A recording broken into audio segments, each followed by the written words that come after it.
সামা ইয়াওমা ইবতিগা ওয়াজহিল্লাহ খুতিমা লাহু বিহা দাখালাল জান্নাহ। যে ব্যক্তি আল্লাহর সন্তুষ্টির উদ্দেশ্যে সিয়াম পালন করবে এবং মৃত্যুবরণ করবে, এই ব্যক্তি জান্নাতে প্রবেশ করবে।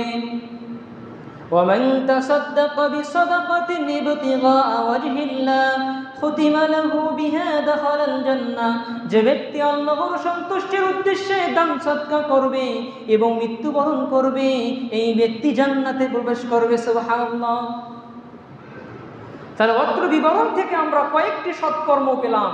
যদি কোনো ব্যক্তি এই সৎকর্মগুলোর উপর মৃত্যুবরণ করে, বিশেষ করে সালাত আদায় করার পর, সিয়াম পালন করার পর, দান সদকা করার পর, লা ইলাহা ইল্লাল্লাহ বলার পর যদি কোনো ব্যক্তি মৃত্যুবরণ করে, বিশ্বনবী জনাবে মুহাম্মদুর রাসূলুল্লাহ সাল্লাল্লাহু আলাইহি ওয়াসাল্লাম বলেছেন ওই ব্যক্তি জান্নাতে প্রবেশ করবে।